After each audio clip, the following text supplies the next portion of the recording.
dream I know deep up my feelings for you. Watch.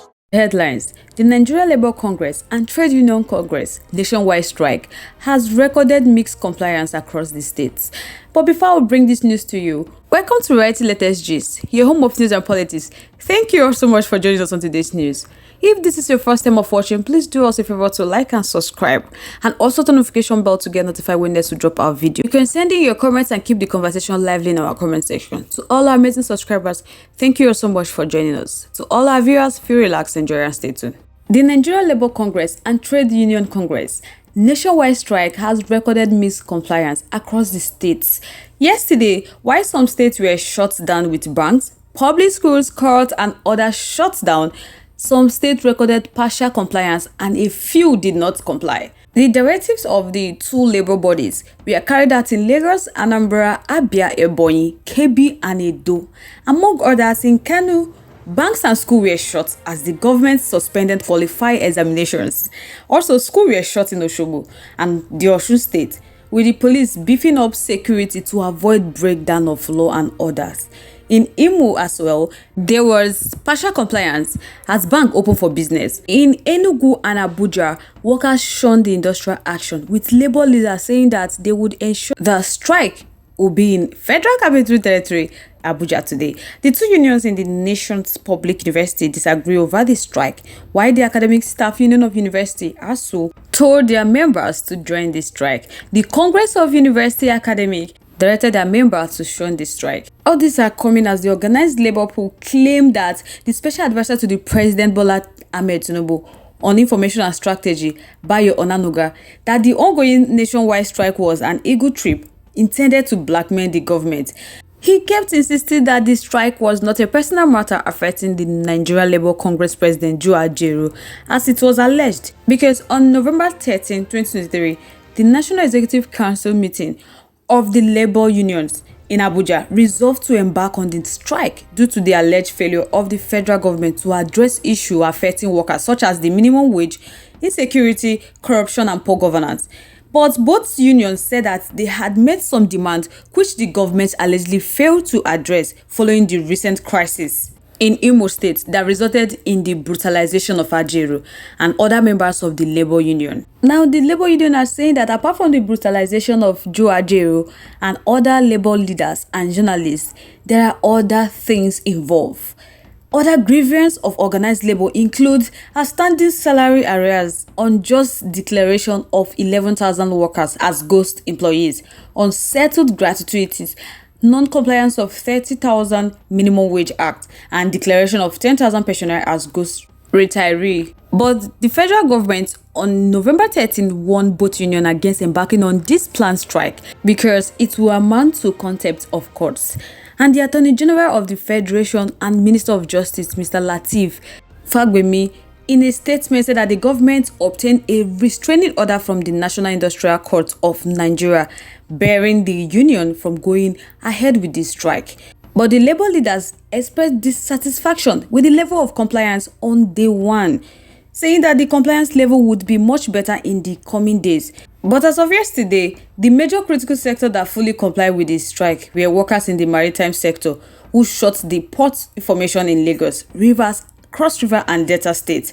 The Maritime Workers Union of Nigeria, in compliance with the Labour Directive, shut down port operation at Apapa and Tinkan Island. This is even as frightful that called on the ministers of Marine and Blue Economy, as well as the management of Nigeria Shippers Council, to ensure that terminals operators and shipping lines do not slam demurrage on them for the duration of the strike. So many people have joined the Labour Congress on this strike. Even workers in food, beverages and tobacco, chemical and non-metallic products, and the construction sectors have fully complied. Petroleum and Natural Gas Senior Staff Association of Nigeria directed their members as well nationwide to join the industrial action via a circular by their General Secretary, Okumboa. Speaking on the day one of the strike, the Deputy President of Trade Union Congress, Dr. Tommy Okon, said that he's very much happy about the level of compliance so far, and many workers received the notice from their union very late. So he's authoritatively telling us that there will be 100% compliance in the coming days. Meanwhile, the president of the Trade Union Congress, Festus Osifo, has dismissed reports of any meeting with the federal government. So he's indirectly saying that he has no knowledge of any meeting with the federal government for now.